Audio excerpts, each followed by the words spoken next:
kalau misalnya mereka yang melanggar protokol kesehatan itu akan bisa dipidana, maka semua orang di sana harus dipidana. Semua orang yang di bandara kemarin yang ribuan berjubel harus dipidana semua. Mereka yang berjubel melanggar protokol kesehatan di Pilkada Medan yang sudah diakui sendiri oleh pasangan pembina sosial juga harus dipidanakan.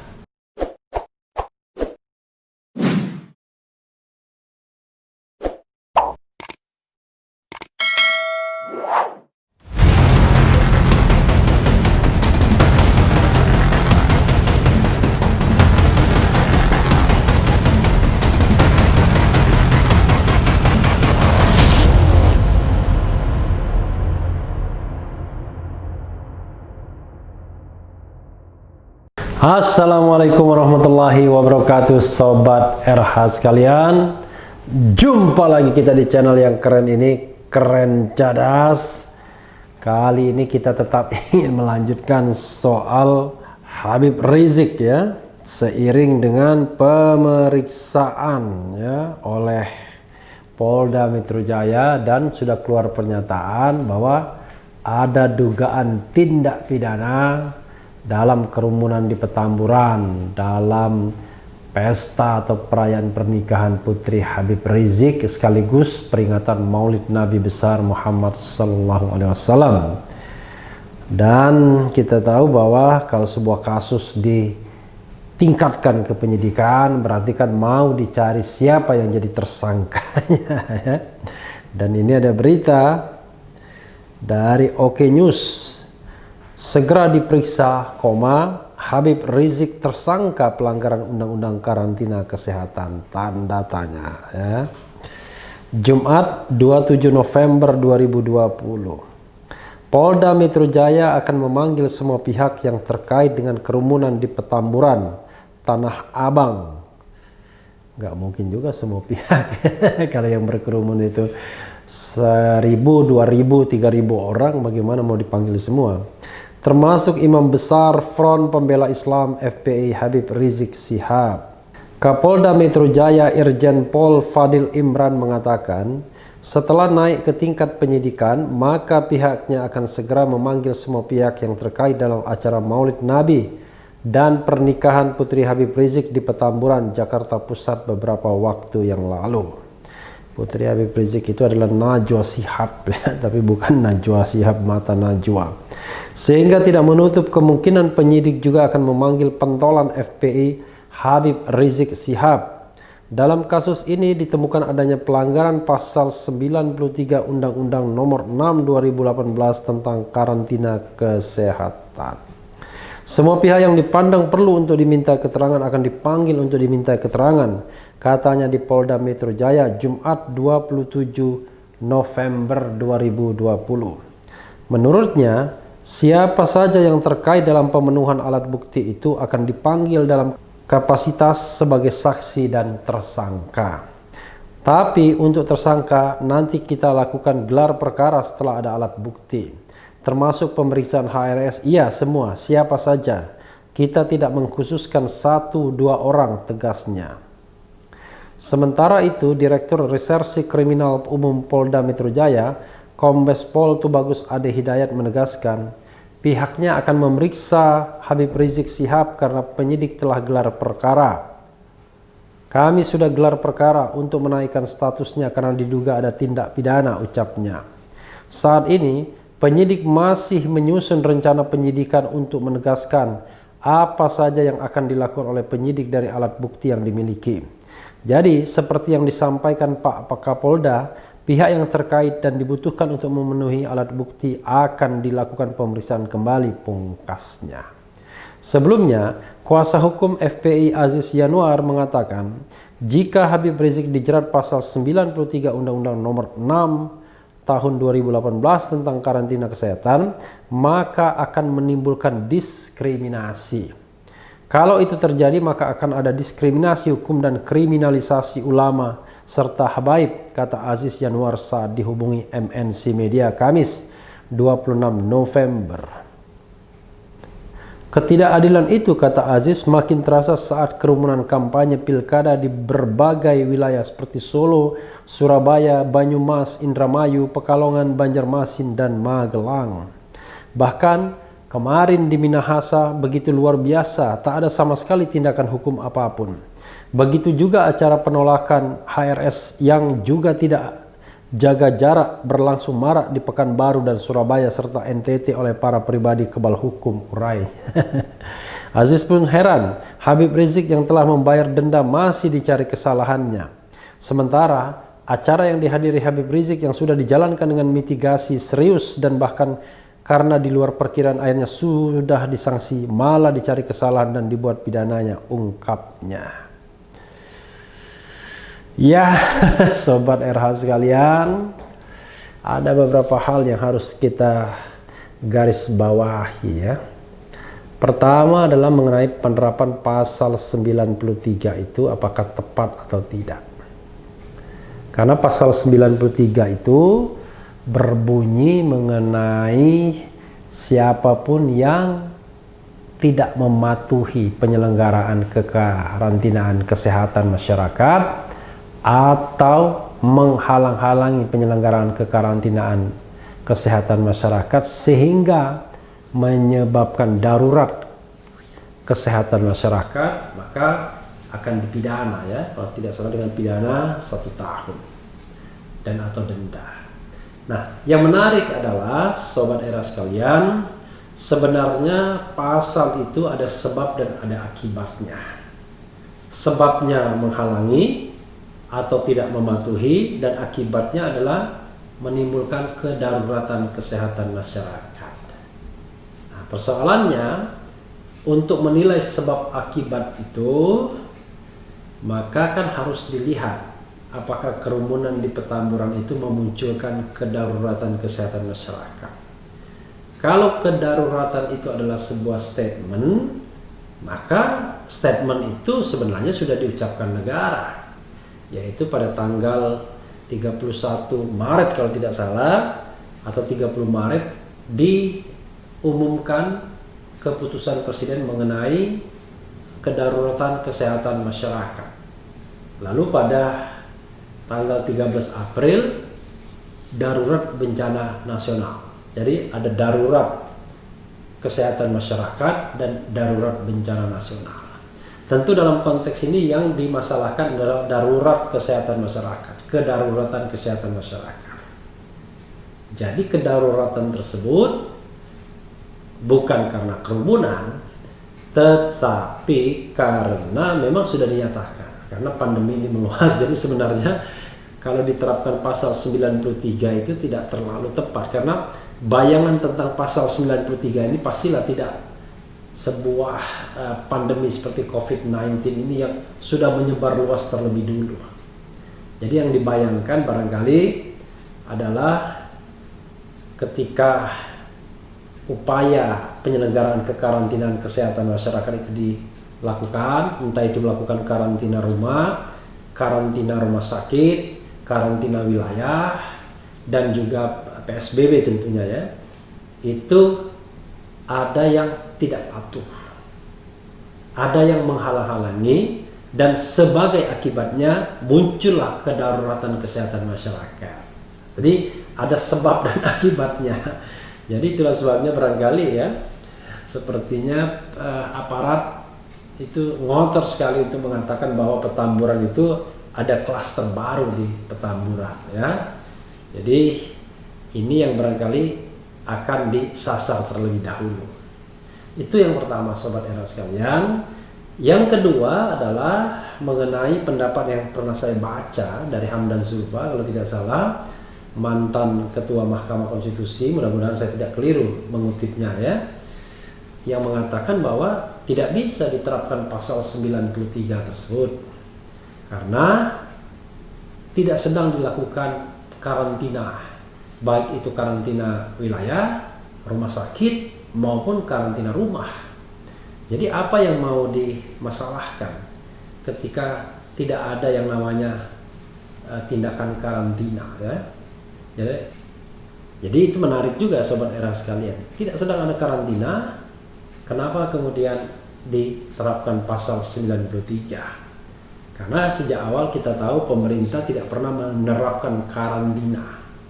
Yang diterapkan adalah PSBB. Jadi PSBB itu adalah pembatasan sosial berskala besar, bukan karantina. Nah, sayangnya memang pasal tersebut tidak jelas apa yang dimaksud dengan kekarantinaan, penyelenggaraan kekarantinaan kesehatan masyarakat itu. Apakah khusus untuk karantina saja? Apakah juga berlaku untuk PSBB, pembatasan sosial berskala besar? Karena begini sobat era sekalian, karantina itu tentu berbeda jauh dengan PSBB. Kalau karantina itu lebih absolut, pengertian absolutnya adalah memang posisinya di lockdown, ditutup. Entah itu sebuah wilayah ditutup, atau rumah sakit ditutup karena ditemukan pandemi di situ, atau rumah yang ditutup, sehingga perlu sanksi atau tindak pidana kalau ada pelanggaran, kan begitu. Nah, sementara PSBB semua tidak ditutup, tapi cuma diperlonggar. Nah, perlonggaran itu menjadi relatif. Karena itu misalnya kalau untuk PSBB diterapkan sanksi administratif masuk akal, karena memang dia tidak sekeras karantina. Kalau karantina jelas lockdown, tidak boleh kemana-mana. Kalau wilayah itu dikarantina, maka penduduk dalam wilayah tersebut tidak boleh keluar dan tidak boleh juga masuk penduduk baru atau orang baru. Kalau dia di rumah, dia juga tidak bisa keluar, tidak bisa masuk kecuali petugas medis yang menjemput orang dalam rumah tersebut untuk diobati atau dibawa ke rumah sakit. Kalau karantina rumah sakit, ya orang yang di rumah sakit itu tidak boleh keluar dan orang dari luar rumah sakit tidak boleh ke dalam. Jadi ini agak berbeda logikanya. Ya sayangnya pasal itu tidak punya penjelasan. Jadi memory fund to liftingnya harus betul-betul dikemukakan. Apa maksud itu? Saya sendiri menganggap memang barangkali betul juga apa yang disampaikan Hamdan Zulfa, bahwa pasal tersebut cocok kalau diterapkan untuk sebuah pembatasan ya dalam kondisi darurat, yaitu sebuah karantina. Jadi tindakan mengkarantina itulah yang bisa dikenakan tindak pidana kalau dia dilanggar atau dihalang-halangi. Sementara kalau PSBB itu terkena tindak pidana, maka banyak sekali orang yang melakukan kerumunan yang harusnya dilakukan tindak pidana semua. Jadi akibatnya memang penegakan hukumnya jadi relatif, karena ada kerumunan di pilkada misalnya, ada kerumunan kegiatan-kegiatan lain, dan semua itu kerumunan yang kurang lebih sama dengan apa yang dilakukan di Petamburan. Bahkan kalau mau lagi sidik atau permasalahkan, kerumunan yang terjadi di bandara juga bermasalah juga. Jadi sobat era sekalian, kalau saya ukur dari kepastian hukum, sepertinya ya lebih cocok kalau pasal itu diterapkan untuk karantina saja. Karena karantina itu sesuatu tindakan yang jelas.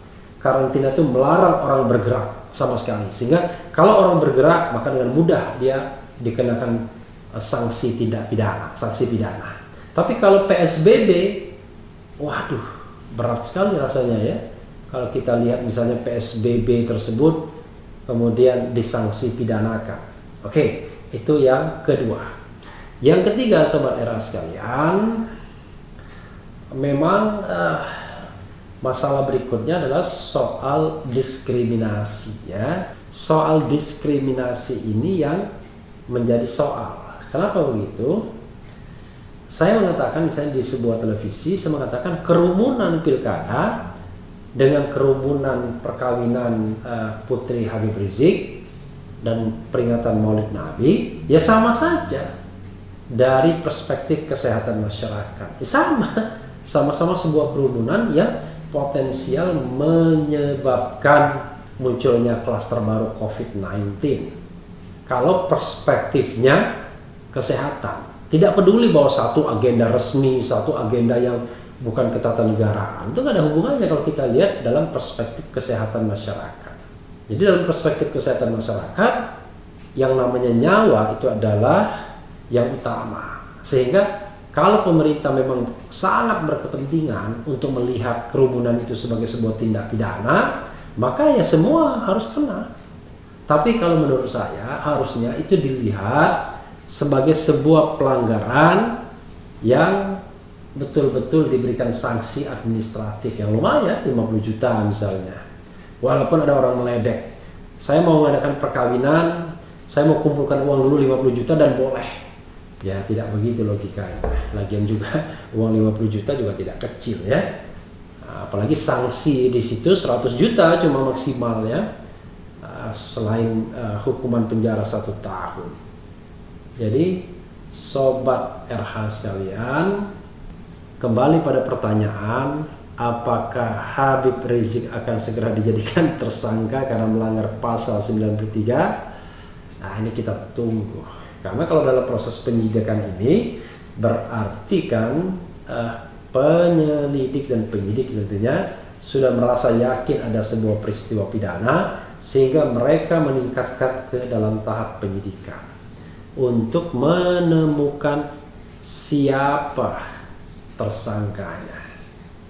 Peristiwa pidana ini sudah dianggap ditemukan. Nah, siapa tersangkanya? Ya, kalau kita bicara tersangka, tersangka itu orang yang melakukan atau yang menyuruh melakukannya, ya kan? Kalau orang yang melakukan, maka semua kerumunan di situ harus menjadi tersangka karena mereka melakukan. Benar nggak logika saya? Ya, sobat era sekalian, kalau misalnya mereka yang melakukan melanggar protokol kesehatan itu akan bisa dipidana, maka semua orang di sana harus dipidana. Semua orang yang di bandara kemarin yang ribuan berjubel harus dipidana semua.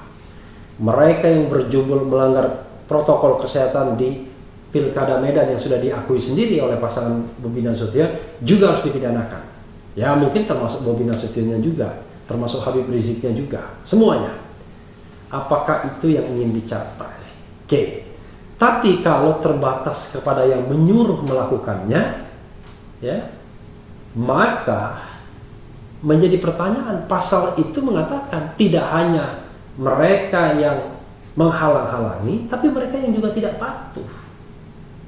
Artinya mereka yang tidak patuh itu bisa saja mereka yang tidak memiliki kewenangan apa-apa, yang datang lalu berjubel-jubel maka dianggap melanggar protokol kesehatan. Nah, yang menghalang-halangi bisa saja konstruksinya adalah mereka yang punya otoritas, misalnya tuan rumah, ya, entah itu Habib Rizik sendiri atau Sobri Lubis, ataukah mungkin pihak penyelenggara pernikahan, bahkan barangkali kedua mempelai yang punya hajatan dan lain sebagainya dan lain sebagainya.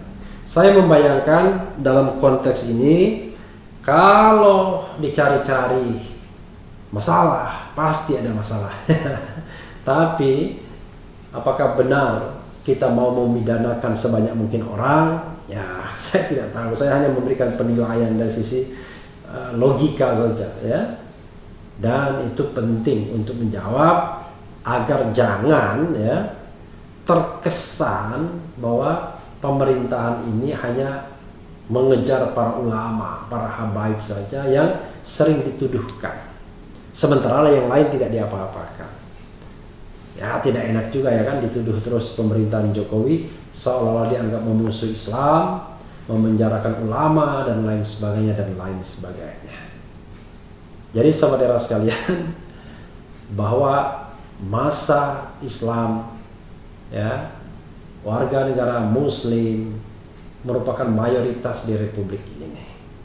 Jadi sangat aneh kalau seorang presiden misalnya memusuhinya, apalagi dipanas-panasi oleh orang atau kelompok orang yang kebetulan mungkin tidak suka dengan fenomena Petamburan, fenomena kepulangan Habib Rizik dan lain sebagainya dan lain sebagainya. Ya bahkan ada yang terang-terangan menghina ya, dan menurut saya bukan ciri kita sebagai negara yang berpenduduk punya dasar Pancasila. Karena itu sobat RH sekalian, saya sih berharap ya kasus ini tidak bisa diterus-teruskan, tetapi cukup diberikan peringatan yang luar biasa bagi semua pihak yang terlibat, tidak terkecuali Habib Rizik. Semua yang terlibat agar benar-benar mematuhi protokol kesehatan demi keselamatan kita bersama. Dan tidak perlu juga dicari-cari bahwa Petamburan menjadi klaster baru, dicari 1-2 korban dan kemudian dibuat alasan bahwa itu sudah menjadi klaster dan terpenuhilah unsur akibat, yaitu mengakibatkan kedaruratan kesehatan masyarakat.